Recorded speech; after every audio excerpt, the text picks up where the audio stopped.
Elle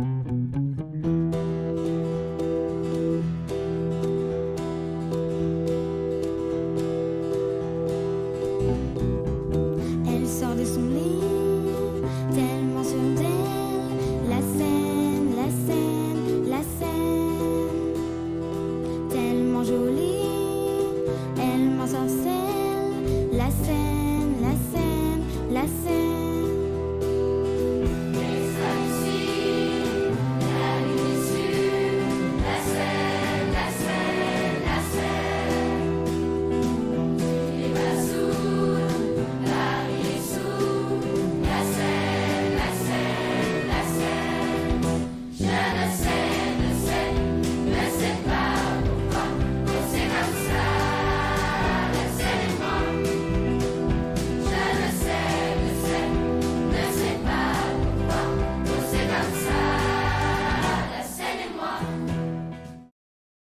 Moi, la Seine, j'ai de la chance.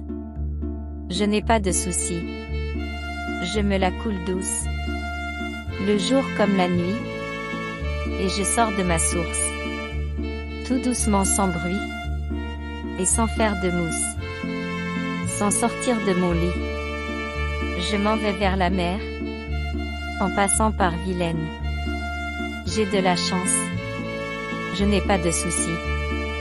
Et quand je me promène, tout le long de mes berges, avec ma belle robe verte, et mes lumières dorées, le pont de l'île, jaloux, immobile et sévère, du haut de toutes ces pierres, me regarde de travers.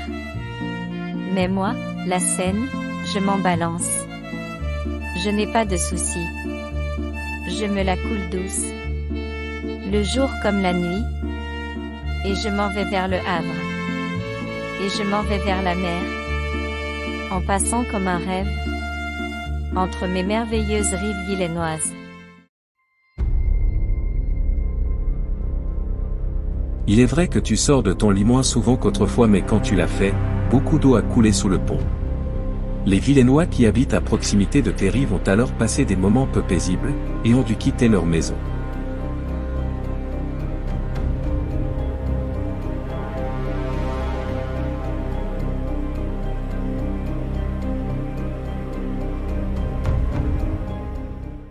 Ces inconvénients ont largement été compensés par mes bienfaits dans la vie quotidienne. J'ai facilité le transport de marchandises et de personnes. Comme sur d'autres cours d'eau, avant d'être installés sur le pont, les moulins vilainois étaient flottants.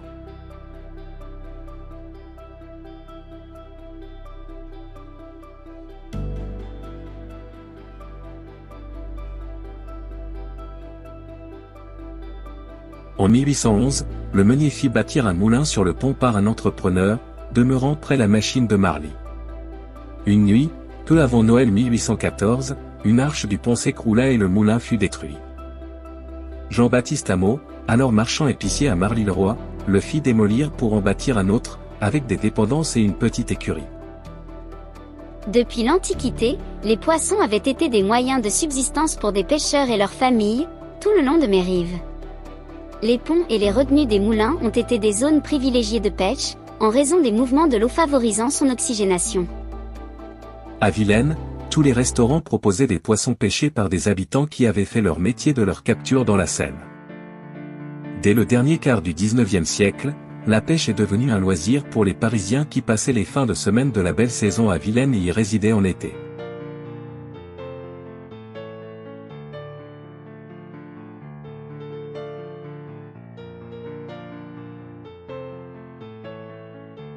Parmi les cartes postales que les villégiaturants envoyaient à leurs familles, de nombreuses représentent des pêcheurs postés sur une rive ou dans une barque. Les amateurs de la pêche à Vilaine étaient assez nombreux pour constituer une association, d'abord avec ceux de Poissy, puis de manière indépendante. La Gaule vilainoise, qui prit le relais, diffusait des informations sur les poissons que l'on pouvait pêcher dans la Seine. Ceux-ci étaient encore assez nombreux pour attirer des braconniers. La gendarmerie faisait aussi, parfois, de belles prises.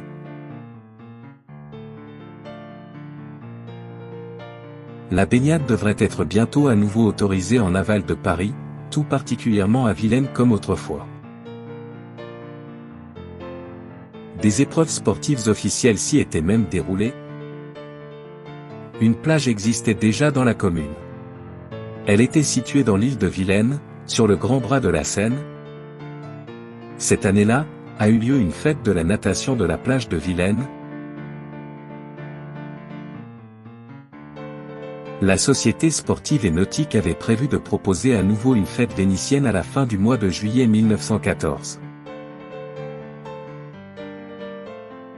Vilaine a été le cadre d'une fête de nuit en août 1921.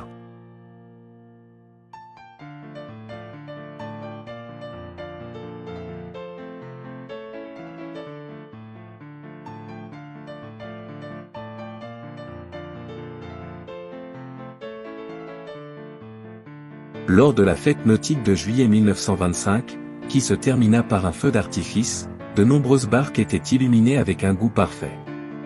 Celle représentant un cygne fut particulièrement remarquée. Avant d'être le premier à traverser la Manche sur un hydrocycle, en 1927, René Savard avait installé son camp d'entraînement à Vilaine, à proximité de son domicile pissiacais. La participation de son ami Mistinguett au départ de son raid fit venir de nombreux curieux et des journalistes. Sur la Seine à Vilaine, naviguaient aussi des embarcations mues par la force du vent, de différentes dimensions. La société nautique organisait des régates, dont le départ avait fréquemment lieu à son ponton, installé dans l'île de Vilaine. La régate organisée à Vilaine par la Société nautique et le Cercle nautique de Chatou, en mai 1921, fut la manifestation la plus importante sur la Seine depuis la fin de la guerre. Au début du mois de juin 1948, sur le bassin de Vilaine ont été présents 160 bateaux, dont 103 voiliers et yachts qui ont participé aux compétitions. La Société nautique de Vilaine avait diversifié ses activités vers le motonautisme. Elle organisa, avec le Cercle de la Voile et de l'Hélice de Poissy, la croisière de Paris à la mer. Maurice Ahuette y participa, dans la catégorie « cruiser » avec son bateau Corrigan. Une autre catégorie était réservée à des hydroglisseurs. L'un d'eux est arrivé avant tous les autres concurrents. Il était celui d'Henri Farman. En 1930, des Vilainois riverains de la Seine ont protesté contre la vitesse excessive des canots automobiles dont certains, par les remous qu'ils provoquaient, gênaient la navigation de plaisance. Récemment, dans les années 2010, mon environnement a été à nouveau très bruyant, surtout pendant les fins de semaine, à cause d'embarcations à moteur très rapide nommées jet ski. Heureusement, la plupart de leurs propriétaires semblent être allés pétarader ailleurs.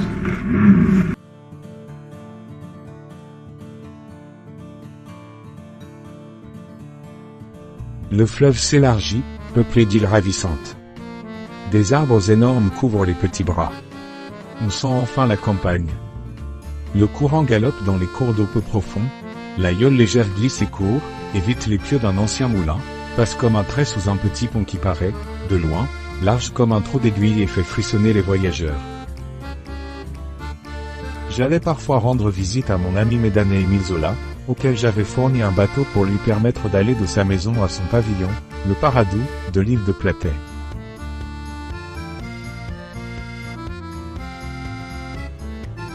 J'avais acheté cette barque et je l'avais fait repeindre avant de la livrer, en ramant avec l'un de nos amis, de Besançon jusqu'à Médan. Des deux côtés, j'avais fait peindre le nom Nana que j'avais suggéré à Émile car, comme Nana, tout le monde peut lui monter dessus. Même Sequana, la divinité me représentant que vénéraient les Gaulois. Sa statue est conservée dans un nymphéa construit à l'emplacement du sanctuaire qui protégeait ma source.